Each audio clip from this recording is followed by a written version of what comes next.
स्वागत है आप सभी का भारत समाचार में और मैं हूं आपके साथ त्रिशला यादव। अदब से, प्यार से, अखलाक से, मोहब्बत से जो दुश्मनी करे उसे राम करते चलो, ये मशहूर लाइन मशहूर शायर अबरार नगवी ने लिखा है। इसका मतलब है कि मोहब्बत और राम सिर्फ मोहब्बत नहीं, मोहब्बत का एहसास है। हिंदू धर्म में राम नाम सबसे बड़ा मंत्र माना जाता है। राम नाम, मौत के वक्त भी राम नाम सत्य ही कहा जाता है, लेकिन गाहे बगाहे हमेशा भगवान राम के नाम पर सियासत खड़ी ही कर दी जाती है। कभी राम सेतु पर प्रश्न चिन्ह लगाया जाता है तो कभी राम मंदिर पर, राम भक्तों पर अग्नि परीक्षा उन्हें देनी ही पड़ती है। इस बार रामचरितमानस को लेकर नई सियासत खड़ी हो गई है। इस सियासत की वजह है समाजवादी पार्टी के नेता स्वामी प्रसाद मौर्य। इन्होंने गोस्वामी तुलसीदास द्वारा रचित श्री रामचरितमानस पर ही सवाल खड़ा कर दिया, जिसको लेकर सारे देश में अलग अलग प्रतिक्रिया आ रही है। लेकिन ऐसे में सबसे बड़ा सवाल यह खड़ा होता है कि धर्म के लोगों को ये राजनेता ऐसे बयान देकर आहत ही क्यों करते हैं। और इस बयानबाजी के बाद अब सियासत भी गर्म होती नजर आ रही है और देश के अलग अलग कोनों से अलग अलग राजनीतिक पार्टियों की प्रतिक्रिया इस पर आनी शुरू हो गई है। का बयान कोई विचित्र आदमी नहीं दे सकता है। पूरी समाजवादी पार्टी को तय करना है कि उनका बयान है या पार्टी का बयान। लेकिन समाजवादी पार्टी का जो इतिहास रहा है, उस इतिहास में हमेशा उन्होंने हमारे धार्मिक उत्सवों पर, धार्मिक पर्वों पर प्रतिबंध लगाने का काम किया है। मैं समझती हूँ रामचरितमानस एक ऐसा ग्रंथ है जो कितनी भाषाओं में लिखा गया है और कितना बृहत है। इसको जब भी पढ़ता है व्यक्ति और जब भी इसका जो है चित्रण देखता है, टीवी पर हो, मंच पर हो, तो हमेशा नया जैसा प्रतीत होता है। इस तरीके की बात किसी भी राजनेता के कहने के लिए मुझे नहीं लगता कि ये उचित है। स्वामी प्रसाद मौर्य जब तक भारतीय जनता पार्टी में थे तब तक कभी भी उनके मुंह से कोई बदजुबानी नहीं सुनी, लेकिन जब से समाजवादी पार्टी के साथ गए तो उन्होंने जानबूझ करके समाजवादी पार्टी के एजेंडे के तहत हिंदुओं को अपमानित करने के लिए और तुष्टीकरण करने के लिए आज वो रामचरितमानस का इस तरह विरोध करने का काम कर रहे हैं। और जबकि ये बात सच है कि हर घर घर में रामचरितमानस गाई जाती है, जनता से पूरी तरह से कट गए हैं और इसीलिए गोस्वामी तुलसीदास जी की आज रामचरितमानस का अपमान करने का प्रयास कर रहे हैं। जिस तरह से सपा नेता स्वामी प्रसाद मौर्य ने बयान दिया है रामचरितमानस को लेकर के, अयोध्या से मैं तपस्वी छावनी पीठाधीश्वर जगत गुरु परमहंस आचार्य उनको शास्त्रार्थ के लिए चुनौती देता हूं। मैं चैलेंज करता हूं कि वो रामचरितमानस की एक भी चौपाई शुद्ध बोल नहीं पाएंगे। जब जो व्यक्ति एक हिंदी की शुद्ध चौपाई नहीं बोल सकता है, वो अर्थ क्या करेगा? इस तरह की राजनीति जो कर रहे हैं लोग, जहर घोल रहे हैं समाज में, ऐसा नहीं करना चाहिए। स्वामी प्रसाद मौर्य जी एक वरिष्ठ नेता रहे हैं, मंत्री भी रहे हैं और लेकिन बड़ा दुर्भाग्य है कि कभी गौरी गणेश का वो विरोध करते हैं। अब उन्होंने इस तरह से जो विरोध किया है बहुत दुर्भाग्यपूर्ण है। उन्होंने जो कहा है कि इसको करेक्शन करने की आवश्यकता है, तो मैं कहना चाहता हूँ इस समय है कि माननीय मौर्य जी का दिमाग का करेक्शन किया जाए, उनके दिमाग को सही किया जाए, वो अपने इलाज कराए। और अगर जो इलाज नहीं कर सकते हैं तो रामचरितमानस का बहिष्कार और प्रतिबंध नहीं लगाया जा सकता। प्रतिबंध जो है मौर्य जी के राजनीति पे लगाया जा सकता है। जनता ने तो एक तरह से उनको हरा करके लगा ही दिया है प्रतिबंध।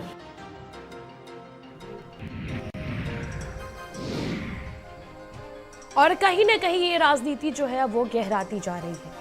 और राजनीति हो भी क्यों ना, कभी राम मंदिर पर सवाल, कभी राम सेतु पर सवाल, कभी कोई पार्टी सुप्रीम कोर्ट में जाके कह देता है कि राम डजंट एग्जिस्ट। हर बार धर्म की राजनीति क्यों? अगर आप पक्ष पर इस बात का इल्जाम लगाते हैं कि आप धर्म की राजनीति करते हैं, तो आप भी धर्म के बारे में ऐसी टिप्पणी क्यों करते हैं? अगर आप पक्ष से ही उम्मीद करते हैं कि वो धर्म की राजनीति ना करे, तो आप भी तो इस तरह के एग्जाम्पल सेट करिए। आप भी तो धर्म के नाम पर ऐसे उल्टे सीधे बयान मत दीजिए। आप दलितों के नेता हैं और आप श्री रामचरितमानस को बदनाम कर रहे हैं, पहले पूरी चौपाई नहीं पढ़ रहे और आप जाके सवाल कर रहे हैं। और इसी मुद्दे पर आज के हमारे मेहमान हमारे साथ जुड़ चुके हैं। पहले मैं सभी का परिचय करा दूं आपसे। आलोक वर्मा हमारे साथ बीजेपी के प्रवक्ता जुड़ चुके हैं, बहुत बहुत स्वागत है आपका। शैलेंद्र तिवारी प्रवक्ता कांग्रेस हमारे साथ जुड़ चुके हैं। अमरनाथ मिश्रा अयोध्या समिति के अध्यक्ष हमारे साथ जुड़ चुके हैं, बहुत बहुत स्वागत है आपका। और सत्येंद्र दास रामलला के मुख्य पुजारी अयोध्या से हमारे साथ जुड़ चुके हैं। सत्येंद्र जी, सबसे पहले मैं आपके पास आना चाहूंगी कभी राम सेतु पर सवाल, कभी राम मंदिर पर सवाल और अब श्री रामचरित मानस पर सवाल। हम तो ये कहते हैं कि आप राजनीति कर रहे हैं, लेकिन राजनीति की दृष्टि से धर्म जो ग्रंथ हमारे, जो हमारे भक्तों के पूजनीय हैं, जो भगवान राम से संबंधित हैं, जो भगवान राम के भक्त हैं, ऐसे ग्रंथ को का उदाहरण दे करके, और ये नहीं कहो कि यह अलगाववादी है और यह जातिवाद पैदा करता है। एक भी चौपाई रामचरितमानस का किसी प्रकार का अनुचित अर्थों में, अनुचित शब्दों में नहीं लिखी गई है। उसका जिस प्रकार का जो प्रसंग है, उसी प्रसंग के अनुसार चौपाइयाँ लिखी गई हैं और उसी चौपाई का अर्थ निकाला जाता है।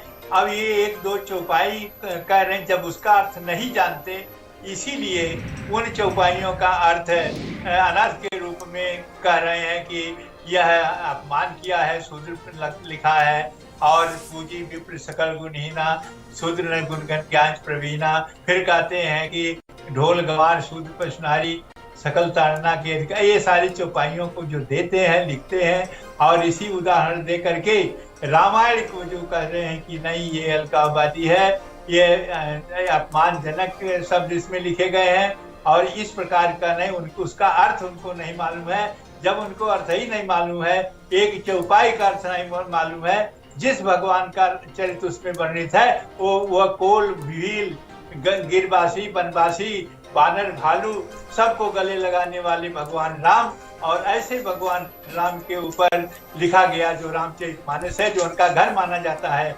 उसमें तुलसीदास ने अपने से नहीं लिखा, पहले रज महेश निज मानस राखा, पाय सुषमो शिवासन भाखा। पहले इस रामायण की रचना भगवान शिव ने किया था, और शिव रचना करके फिर बाद में ये पार्वती को उन्होंने वर्णन किया था, जिसे लिपिबद्ध तुलसीदास ने किया है। तो ऐसे पवित्र रामायण के में आक्षेप करना और उसमें कहना कि इसको बैन किया जाए, ये कहना ये चौपाई जो है यह शूद्र और जातिवाद है, इसमें जात का कोई प्रश्न नहीं है। यह जो भी चौपाई है एक एक उसके अर्थ नहीं जानते, विप्र का अर्थ क्या है, ताड़ने का अर्थ क्या है, और क्या कहें शूद्र का अर्थ क्या है, ये एक भी नहीं मालूम है। स्वामी प्रसाद मौर्य को ऐसे मूर्ख है, इसलिए इस मूर्खता को रामायण के ऊपर आक्षेप करता है, जो मैं इसकी घोर निंदा करता हूँ। बिल्कुल, और मैं इस मुद्दे पर किसी भी राजनीतिक पार्टी या किसी भी राजनीति से जुड़े सवाल के पहले अमरनाथ मिश्रा जी के पास आना चाहूंगी, जो अयोध्या समिति के अध्यक्ष हैं। अमरनाथ जी, देखिए जिस प्रकार से लगातार धर्म के ऊपर सवाल उठाया जा रहा है, अब तो ग्रंथों पर भी सवाल उठा दिया जा रहा है, किस प्रकार से आप इसको देखते हो और किस प्रकार से इस पर रोक लगाने की जरूरत है, ताकि कोई भी हिंदू धर्म, सनातन धर्म या किसी भी धर्म के ऊपर इस प्रकार की टिप्पणी ना कर पाए, क्योंकि राजनीति और धर्म बिल्कुल दो अलग चीजें हैं। ताकि कोई भी हिंदू धर्म, सनातन धर्म या किसी भी धर्म, इसके अंदर करुणा उदारता इतनी बड़ी, उदारता के कारण इस तरीके के छोटे लोग जिनकी मानसिकता विक्षिप्त हो चुकी है, वो रामचरितमानस या भगवान राम या हमारे देवी देवताओं पे विभिन्न प्रकार की टिप्पणियाँ करते हैं। दूसरी चीज़ ये है कि आज के काल में जब केंद्र में भी हिंदूवादी सरकार है, राज्य में भी हिंदूवादी सरकार है, उस समय ये रामचरितमानस पे प्रतिबंध लगाने की मांग किससे कर रहे हैं? ये तो बेतुका सवाल है कि रामचरितमानस पे बैन लगा दिया जाए। अरे कौन, किसकी औकात, हिम्मत है कि रामचरितमानस पे या हमारे उपनिषद या हमारे धर्मशास्त्रों पे कोई बैन लगा सके? ये हो ही नहीं सकता, कभी नहीं हो सकता, किसी काल में नहीं हुआ, मुगल काल में नहीं हुआ, अंग्रेजों के शासन में नहीं हुआ, कभी भी नहीं हुआ, हो ही नहीं सकता। दूसरी चीज़ ये है कि जो ताड़ना शब्द है रामचरितमानस में, शूद्र, गवार, ढोल, पशु, नारी, ये सब ताड़न के अधिकारी। तो ताड़ना शब्द जो अवधि में कहा जाता है वो ट्रेनिंग को कहा जाता है, कि जैसे ढोल है, जब तक उसको कसा नहीं जाएगा तब तक अच्छे से बजाएगा नहीं। तो ढोल, गवार, शूद्र, पशु, नारी, इनको एक ट्रेनिंग की ज़रूरत है और ताड़ने की ज़रूरत है, मतलब उनको अच्छे से मांझने की ज़रूरत है, तांबे के ऊपर कलई चढ़ाने की ज़रूरत है कि जिससे वो निखर जाएं। ये उस चौपाई का अर्थ है। दूसरी चीज़, आज के समाजवादी पार्टी में स्वामी प्रसाद मौर्य जब से गए हैं, तब से उनको इस तरीके के दोष नज़र आ रहे हैं बीजेपी की सरकार में 5 साल मंत्री रहे, तब ये तो जय श्री राम के नारे लगाते थे, उद्घोष करते थे। अब ये उस पार्टी में चले गए जिन्होंने अयोध्या में राम भक्तों पर गोली चलवाई, राम भक्तों को मरवाया, सरयू नदी का पानी खून से लाल कर दिया। अब ये कौन सी मानसिकता इनकी है और कौन इनकी बात सुनेगा? बेतुका सवाल। जब अयोध्या में इतना विराट और विशाल राम मंदिर बनने जा रहा है, पूरा देश राममय हो गया है, हर आदमी राम। और दूसरी चीज, हम आपके चैनल पे कई बार कह चुके हैं कि राम हर जगह है। कणकण में राम तो बचपन में सुनी रहे थे, कोहराम में भी राम है, संग्राम में भी राम है, विराम में भी राम है, आराम में भी राम है। और जो मुसलमान 1 महीने का रमजान मनाते हैं, 1 महीने का, उस रमजान में भी राम है, क्योंकि किसी चीज़ में रमजाने को ही राम कहते हैं। तो ये इनकी मानसिक जो विक्षिप्तता है उसका ये परिचय दे रहे हैं और बेतुका बयान दे रहे हैं। हम तो आपके चैनल के माध्यम से अखिलेश यादव जी से मांग करेंगे कि वो समाजवादी पार्टी का ही नुकसान कर रहे हैं ये सब बोल करके।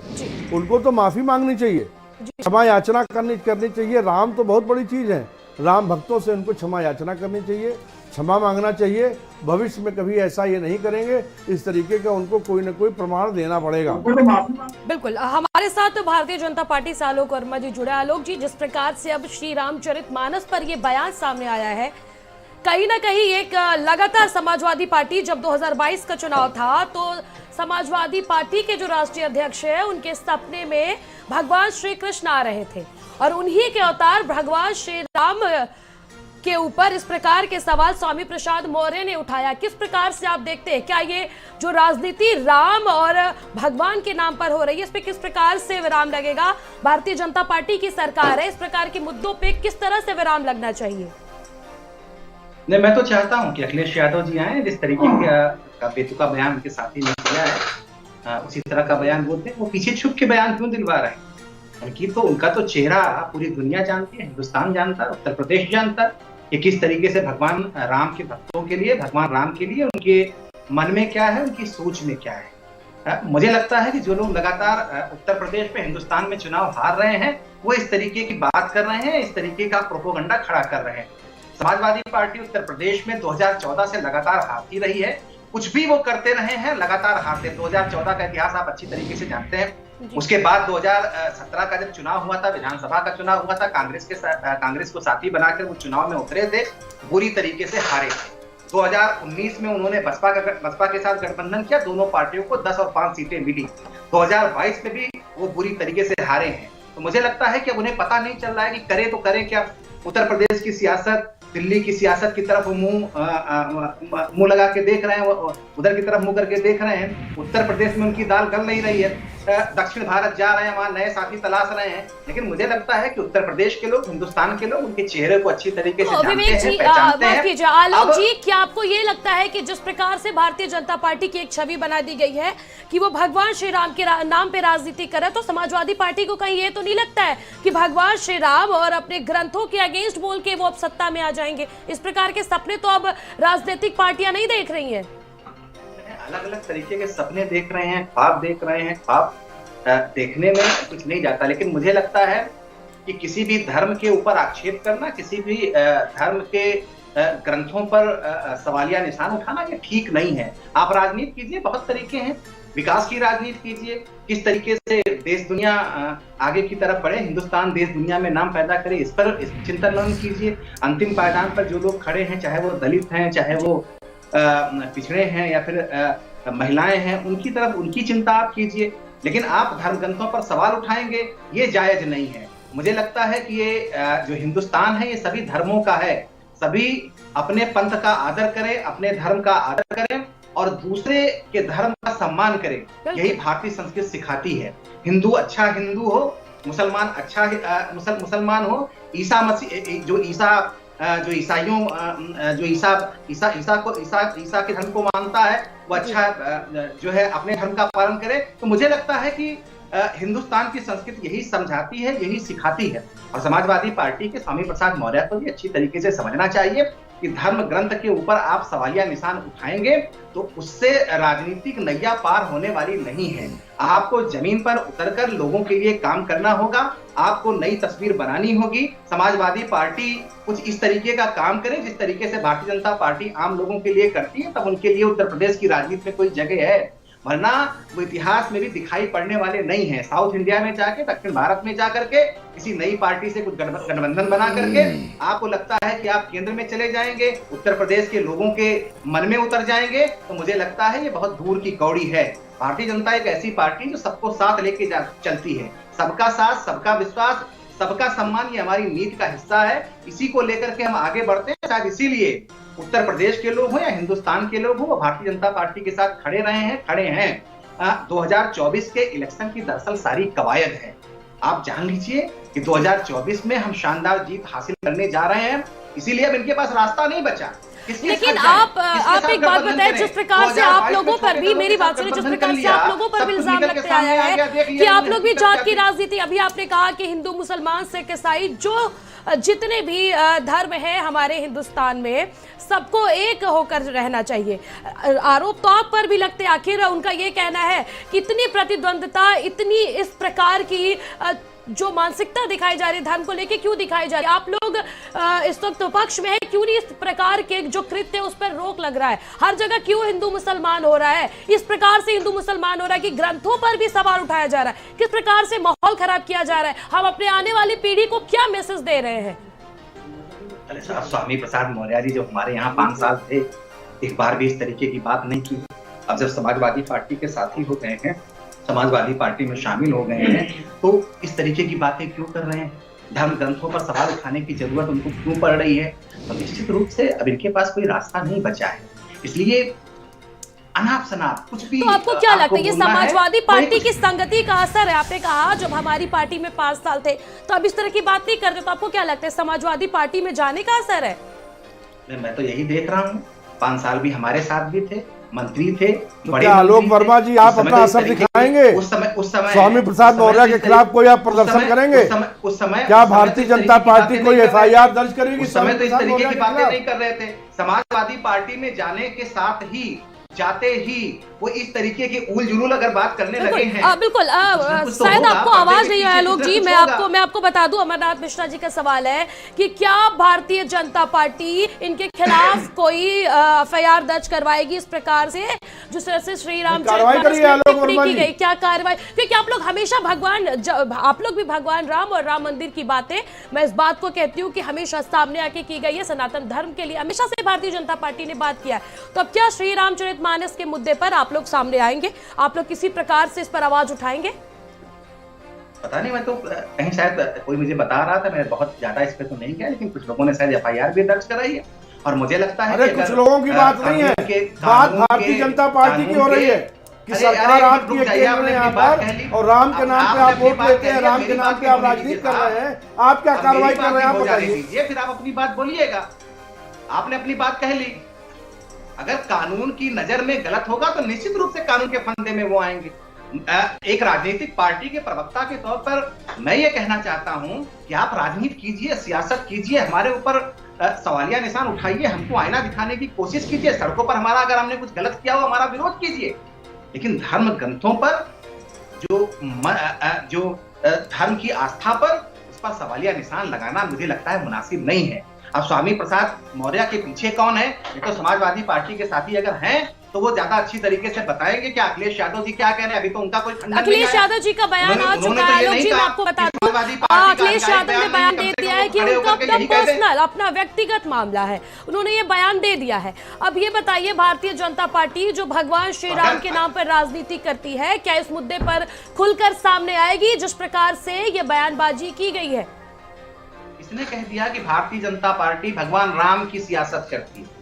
ये तो हमेशा से आप पर आरोप लगा है। ये तो हमेशा से आप पर आरोप लगा है। ये तो हमेशा से आप पर आरोप लगा है। सबका साथ, सबका विकास, सबका विश्वास, सबका प्रयास। हम तो हिंदुस्तान में सबको साथ लेकर के चलने वाले, चाहे हिंदू हो, आपने अभी तो कहा जब तक स्वामी प्रसाद मौर्य आपकी पार्टी में थे तब तक उन्होंने कोई टिप्पणी नहीं की समाजवादी में गए, तो उसका असर है। आगे बढ़ रहा है।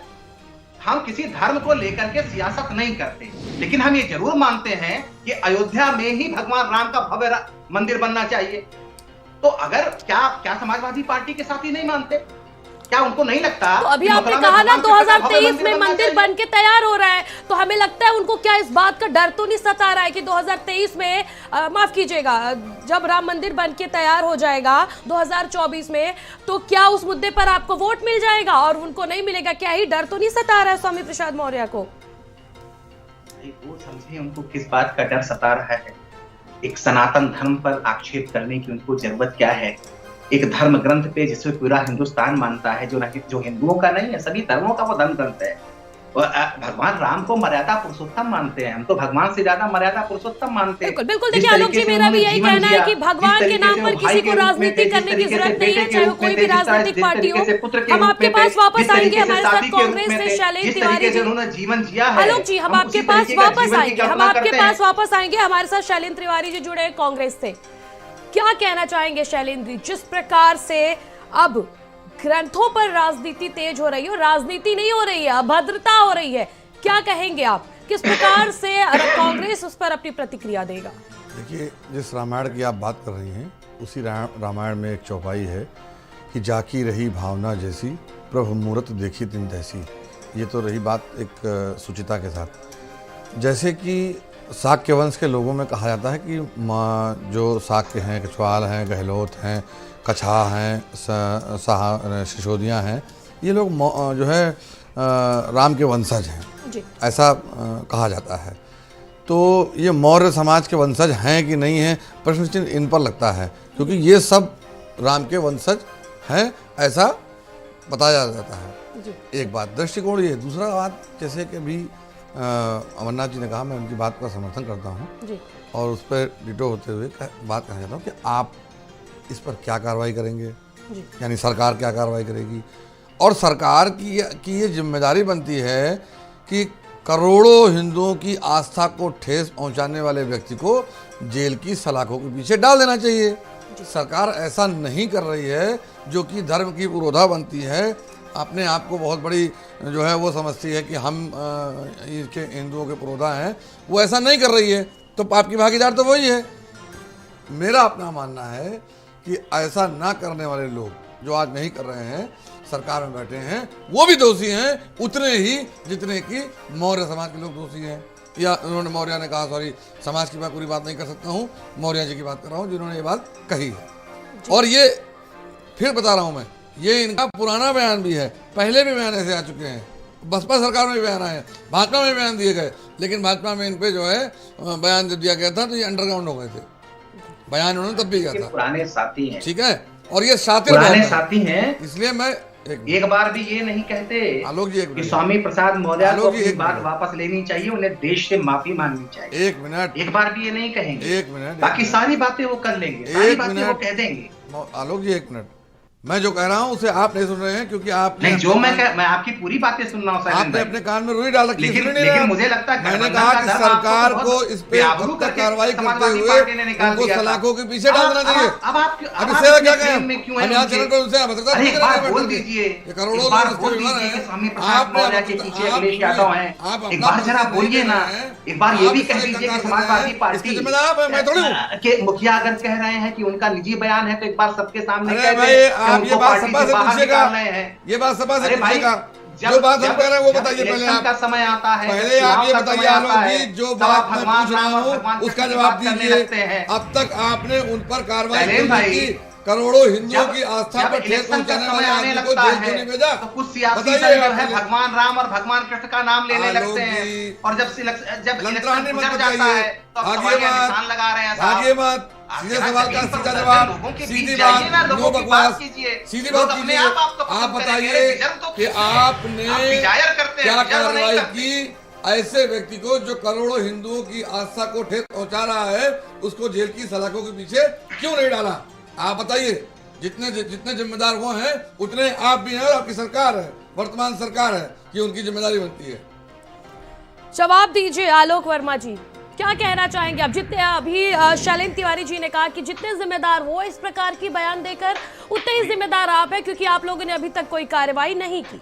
अरे पूरी बात तो मैंने कह दी कि अगर कानून की निगाह में अपराध होगा तो निश्चित रूप से उनकी गिरफ्तारी भी होगी, और मुझे लगता है कि उनके ऊपर एफआईआर भी दर्ज होगी। मुझे डिटेल में नहीं पता, लेकिन मैंने कहीं पढ़ा कि उनके ऊपर FIR भी दर्ज हुई है शायद। लेकिन सबसे बड़ी बात है, इससे बड़ी बात है कि एक राजनीतिक व्यक्ति ने इस तरीके की बयानबाजी की है। समाजवादी पार्टी का बड़ा नेता है, आप प्रवक्ता हैं पार्टी के, और यहाँ ये जिम्मेदार चैनल है। आप समाजवादी पार्टी के मुखिया उसके लिए क्या कर रहे हैं, पार्टी से निकाल के बाहर कर रहे हैं कि इसी से काम चला ले रहे हैं कि जो उन्होंने कहा वो निजी बयान है। अरे साहब, कांग्रेस के साथ एक बार ये भी कह लेते, समाजवादी पार्टी के साथी से, लेकिन बड़ा बच रहे हैं, बच रहे हैं कि न जाने कब उनके साथ फिर से नया रास्ता बनाना पड़े। इससे पहले तो आपने गठबंधन किया था, बड़े बेआबरू करके आप निकाले गए। समाजवादी पार्टी ने कहा नहीं, कांग्रेस का वोट हमको नहीं मिलता। यही तो था ना, आपको लग रहा है 2024 में हो सकता है फिर गठबंधन बनाना पड़े। अरे साहब, चलिए हम आप दोनों लोगों के पास आएंगे और आप लोगों से आलोक वर्मा जी आपको जवाब देने का मौका मिलेगा। आलोक वर्मा जी आपको जवाब देने का मौका मिलेगा। हमारे साथ अयोध्या के मुख्य पुजारी सत्येंद्र दास जी जुड़े हैं। सत्येंद्र दास जी, मैं आपके पास आना चाहूंगी। जिस प्रकार से हम राम राज्य का सपना देखते हैं, क्या इस प्रकार की राजनीति और इस प्रकार की बयानबाजी के बीच क्या राम राज्य का सपना साकार हो पाएगा, या फिर राम मंदिर बन जाएगी फिर भी इस प्रकार की बयानबाजी चलेगा, तो क्या राम राज्य का सपना साकार हो पाएगा?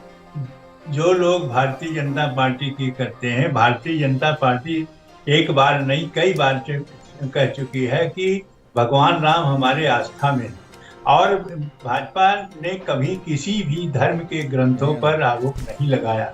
कोई भी बात ऐसी नहीं कही, चाहे वो बाइबिल हो, चाहे कुरान हो, चाहे कोई भी शास्त्र हो, किसी भी धर्म का हो, किसी के ऊपर भाजपा ने आरोप नहीं लगाया कि और जिस प्रकार से ये मौर्य जी, ये स्वामी प्रसाद मौर्य जी कह रहे हैं, ऐसे पवित्र धार्मिक ग्रंथ के संबंध में जो जन जन के नायक भगवान राम हैं, जो सबको लेकर के चलने वाले हैं, या उनकी यात्रा को देख लीजिए वनवास में कि वो किस प्रकार से मल्लाह को, केवट को, उसके बाद गिरवासी और जनवासी, उसके बाद में बानर भालू, सभी को साथ लेकर के सभी को गले मिला के चलने वाले भगवान राम के चरित्र का जो वर्णन हुआ है जिस ग्रंथ में, उस ग्रंथ में जिस चौपाई का उदाहरण दे करके वह कह रहे हैं कि यह शूद्र और यह नारी का जो है ढोल गवार शूद्र पर नारी, इसके अर्थ नहीं जानते।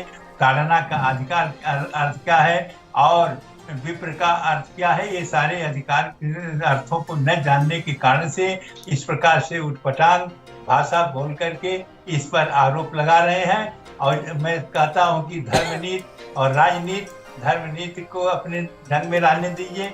राजनीति के करने की बहुत से रास्ते हैं, उस पर करिए, आरोप लगाइए, लेकिन धर्म ग्रंथों का लगा करके राम भक्तों के आहत न करें, राम भक्तों पर आक्षेप न करें। यह बहुत कष्टदायी हुआ है और जितने भी राम भक्त हैं उनको बहुत कष्ट पहुंचा है। इसलिए इस निंदा जो होती है वह वस्तुतः अपराध है। इसलिए इस अपराध के लिए उनको दंड मिलना चाहिए। यदि वो क्षमा नहीं मांग लेते तो निश्चित है उनको FIR दर्ज करके उनको जेल में भेजना चाहिए। ये सरकार के काम है, सरकार इसको तत्काल करे, ये हमारी मांग। बिल्कुल। सत्येंद्र जी, आप मुख्य पुजारी हैं राम मंदिर के, और जिस प्रकार से इस प्रकार की बयानबाजी हो रही है, आप किस प्रकार से इसके खिलाफ एक्शन लेंगे? किस प्रकार से जो पूरा पुजारी समिति है, पूरा पुजारी समाज है, किस प्रकार से इसकी निंदा करता है, और क्या मैसेज आज भारत समाचार के द्वारा आप स्वामी प्रसाद मौर्य को देना चाहेंगे, या फिर किसी भी उस इंसान को देना चाहेंगे जो इस प्रकार की गंदी मानसिकता की बातें किसी भी ग्रंथ या किसी भी भगवान या फिर सनातन धर्म या किसी भी धर्म के बारे में करता है? देखिए, हम तो ये कहेंगे कुछ ये है कि ऐसा संज्ञान लिया जाए जो इन्होंने कहा है ये अपराध है, इस अपराध का दंड मिलना चाहिए इनको। यदि ये क्षमा नहीं मांगते तो इसके बाद में FIR दर्ज करके इनको जेल में भेजा जाए, क्योंकि यदि ऐसा नहीं किया कि उनकी मानसिकता जो है वो गड़बड़ है। और ऐसे एक नेता हैं जो पहले यह रह चुके हैं भाजपा में, फिर ये सपा में ये रहे, बसपा में, ऐसे जगह अच्छे पद पर रहे और तब इनकी मानसिकता ठीक रही। अब मानसिकता इनकी दूषित हो गई है। ऐसे मानसिकता दूषित वाले के व्यक्ति को और यह जो हमारे धार्मिक ग्रंथ हैं और जन जन के नायक भगवान राम के प्रति आरोप लगा रहे हैं, उस ग्रंथ पर आरोप लगा रहे हैं, इसलिए दंडनीय अपराध है। और मैं समस्त राम भक्तों से यही कहूँगा कि इनके मांग इस प्रकार से किया जाए कि हमारे जो अखिलेश जी हैं, जिनके पार्टी में हैं, इनको तुरंत संज्ञान लेकर के और ये इसका आरोप जो है पूरी पार्टी में पड़ेगा और इसको तुरंत दंड दें। यदि नहीं देते हैं, क्षमा ये नहीं मांगते हैं, तो इसका परिणाम जो है वो आगे चल करके बहुत खराब हो। बिल्कुल अमरनाथ जी, आपने सुना कि क्या कुछ अभी सत्येंद्र दास जी ने कहा। मैं आपसे भी वही सवाल पूछना चाहूंगी कि जिस प्रकार से इस तरह की राजनीति की जा रही है, ग्रंथ और भगवान का यूज किया जा रहा है, इस्तेमाल किया जा रहा है राजनीति के लिए, क्या इस प्रकार से रामराज का सपना साकार हो पाएगा? देखिए, असली रामराज तो चल ही रहा है, तभी तो राम के अस्तित्व पे और रामायण पे प्रश्न चिन्ह लगाया जा रहा है कि राम के काल में भी हुआ, राम के ऊपर प्रश्न चिन्ह लगाया गया, सीता पे प्रश्न चिन्ह लगाया गया। ये तो चलता रहता है, कोई दिक्कत नहीं। हमारा धर्म बहुत उदार है, विशाल हृदय का धर्म है हमारा। ये सब बातें छोटी मोटी होती हैं, मगर जो सत्येंद्र दास जी ने कहा है और जो शैलेंद्र जी ने कहा, पहले भी हमने कहा, उस चीज़ को हम फिर आपसे कहेंगे जी। कि इस तरीके की मानसिकता का जो परिचय व्यक्ति दे रहा है, जिसको भारत की संविधान की शपथ लेकर के विधानसभा में कई बार उसने शपथ ग्रहण किया, उसकी लड़की बीजेपी की एमपी है जी। और उन्होंने भी लोकसभा में जाके भारत के संविधान की शपथ ली जी। उस भारत के संविधान में भगवान राम का, राम राज्य का, राम दरबार का चित्र, पहला चित्र भारत के संविधान में अगर किसी का तो राम भगवान का है जी। तो ये संविधान भी इन्होंने नहीं पढ़ा है और रामचरितमानस तो हमको लगता है इन्होंने छुई भी नहीं होगी। अगर रामचरितमानस को इन्होंने स्पर्श भी कर लिया होता तो इनकी मानसिकता में बदलाव आ गया होता। ये तो किसी एक विशेष पंथ को, विशेष संप्रदाय को खुश करने के लिए इस तरीके का बयान दिया गया है। और ये बयान स्वामी प्रसाद मौर्य का जो है, अखिलेश यादव ने दिलाया है सिर्फ मुसलमानों को खुश करने के लिए। तो 2024 के चुनाव में, लोकसभा के चुनाव में 11 महीने का समय रह गया है। मुसलमानों को खुश करने के लिए और जो गैर सनातन धर्म के लोग हैं, जो ईसाई मिशनरी वाले इस देश में काम कर रहे हैं, धर्म परिवर्तन करा रहे हैं, उनको खुश करने के लिए बयान दिया गया है। मगर ये बेतुका और उल्टा बयान है, गलत बयान है और इस पर कार्रवाई तो जरूर होनी चाहिए। अगर कार्रवाई नहीं करी जाएगी तो कोई न कोई फिर इस तरीके का बयान देगा, राम को अपमानित करेगा, राम को भी अपमानित करेगा, सनातन धर्म को भी अपमानित करेगा और राम भक्तों को भी अपमानित करेगा। तो कार्रवाई तो जरूर होनी चाहिए इनके ऊपर। बिल्कुल। शैलेंद्र तिवारी जी, अपना पक्ष रखें आप। देखिए, मुझे लगता है कि उत्तर प्रदेश सरकार को फिलहाल, और बल्कि आपके माध्यम से मैं भारत सरकार से भी कहूँगा कि इस तरह से धर्म को लेकर के अविवादित बयान देने वाले लोग, जो विवादित बयान देने वाले लोग हैं, उनको सबको एक नज़ीर पेश करने के लिए लगता कि एक ऐसा कानून बनाना चाहिए कि ताकि लोग किसी भी धर्म मजहब खिलाफ, जो पंथ के खिलाफ जो है इस तरह की बयानबाजी ना करें। एक दहशत लोगों में बनेगी, क्योंकि ये जो आज का लोगों को राजनीति में आने का और उस टीवी में बने रहने का, चैनल बने रहने का, खबरों में बने रहने के लिए एक भगवान पे बयान दे देना या धर्म पे बयान दे देना या जाति पर बयान दे देना, मुझे लगता है कि बहुत ही कुप्रथा चला दी है लोगों ने, और जो कि हमारे समाज के लिए ठीक नहीं है। क्योंकि हम एक तरफ समाज जोड़ने की बात कर रहे हैं और एक तरफ समाज को इस तरह से विघटित किया जा रहा है, तो ये मुझे लगता है कि समाज का विघटन जो है वो सामाजिक नियंत्रण परिवर्तन नहीं कर सकता है। समाज के विघटन के, समाज में नियंत्रण परिवर्तन लाने के लिए समाज का जुड़ाव होना, एकजुट होना, एक स्थान होना, एक मत होना बहुत आवश्यक है। और मान लीजिए मत अलग भी है तो कम से कम आस्था पर एक मत होना चाहिए। मुझे लगता है कि इस तरह के बयानों को लेकर के एक कानून बनना चाहिए, ताकि सख्त से सख्त कानून बनने पर लोग इस तरह के अनर्गल बयान देना बंद करें। बताया आलोक वर्मा जी, सेंट्रल में भी भारतीय जनता पार्टी की सरकार है, उत्तर प्रदेश में भी भारतीय जनता पार्टी की सरकार है। उत्तर प्रदेश के मुख्य विपक्षी पार्टी के कार्यकर्ता द्वारा ये बयान दिया गया है और ये कांग्रेस के जो प्रवक्ता है शैलेंद्र, उनका मांग है कि इस प्रकार से कोई एक कानून बनना चाहिए कि जो भी किसी धर्म को या किसी विशेष संप्रदाय को ठेस पहुंचाने वाले बयान दे, उनके खिलाफ सख्त कार्रवाई होनी चाहिए। कितना समर्थन करते हैं आप इसका? मैं निश्चित रूप से कांग्रेस के जो साथी हैं उनकी आवाज विधायिका तक भी पहुंच रही होगी और मुझे लगता है कि कानून की इसमें जरूरत है जो इस तरीके के अनर्गल प्रलाप करते हैं छोटे छोटे स्वार्थों के लिए, निजी स्वार्थों के लिए, राजनीतिक स्वार्थों के लिए। उनके ऊपर लगाम लगना जरूरी है। अब किस तरीके से लगाम लगे ये विधायिका को तय करना है। क्या कोई कानून आए या कोई और रास्ता हो सकता है, ये विधायिका तय करेगी। लेकिन सबसे बड़ी बात है, इस नए दौर में जो नई व्याख्या शुरू हो जाती है, मुझे लगता है कि लोगों को नहीं करना चाहिए। और अगर कुछ लोग इस तरीके की हिमाकत करें तो उनके जो सुप्रीमो है, जो शीर्ष नेतृत्व है, उसको इस पर कड़ा एक्शन लेना चाहिए। मुझे लग रहा था कि जब स्वामी प्रसाद मौर्य ने इस तरीके का बयान दिया तो अखिलेश यादव जी इस पर इसकी कड़ी निंदा करेंगे और सार्वजनिक तौर पर सामने आकर के मुझे लगता है कि कुछ ऐसा करेंगे जिससे स्वामी प्रसाद मौर्य जी को भी इस बात का पछतावा होगा और इसको देश से इस पे माफी मांगेंगे। देखिए इस समय माफी मांग, मेरी बात सुनिए आलोक जी, माफी मांग लेने से ग्रंथ के बारे में इतनी बड़ी बात कह दी गई, माफी मांग लेने से मामला खत्म? बताएं? जो कानून सम्मत काम, अरे बिल्कुल ऐसा कानून बनना चाहिए कि किसी की हिम्मत ही ना पड़े इस प्रकार की बात करने की। कैसी बात कर रहे हैं आप? मैं यहाँ एक बात कहूँगा कि बापे पूत नस्ल पे घोड़ा, बहुत नहीं तो थोड़ा थोड़ा। बताइए मोदी जी ने कितनी बार गिरिराज जी को जो है, इसके आगे जो सिस्टम है उनको कुछ कहा, कितनी बार कहा? गिरिराज जी आए दिन उल्टे सीधे बयान देते रहते हैं। वो चाहे मैं हूँ, चाहे आप हो, चाहे कोई और हो, देखिए कानून के दायरे में आएगा, कानून आप के दायरे से इतर होके बात करेगा, काम करेगा। आईना दिखा रहे हैं, पहले आप तो नजीर पेश करिए। इसमें कुछ भारत के प्रधानमंत्री जी कहते हैं कि मैं माफ नहीं कर सकता हूँ और उसको पार्लियामेंटेरियन में फिर से बयान देती हैं वो, और उसके बाद उधर गिरिराज जी बयान देते हैं। क्या कार्रवाई की उन पर आपने? किसी भी मजहब के ऊपर सवालिया निशान नहीं लगना चाहिए। वो कोई भी व्यक्ति हो सकता है, वो भारतीय जनता पार्टी का हो सकता है, सपा का हो सकता है, बसपा का हो सकता है, कांग्रेस का हो सकता है।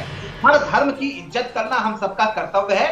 जो क्षुद्र स्वार्थ है के वशीभूत होकर के इस तरीके के आलोक जी अभी शैलेंद्र जी ने आपसे एक सवाल किया। आलोक जी मेरी बात सुने, अभी शैलेंद्र जी ने आपसे एक सवाल किया, आप उसका जल्दी से जवाब दे दें, क्योंकि मेरी परिचर्चा में आप पहले भी बैठ चुके होंगे, आपको पता होगा कि हर किसी को बराबर बोलने का मौका मिलता है। शैलेंद्र जी अब जल्दी से सवाल करें और जवाब दें, क्योंकि हमारे पास समय की कमी। मैंने एक बात कही कि बापे पूत नस्ल पे घोड़ा, बहुत नहीं तो थोड़ा थोड़ा।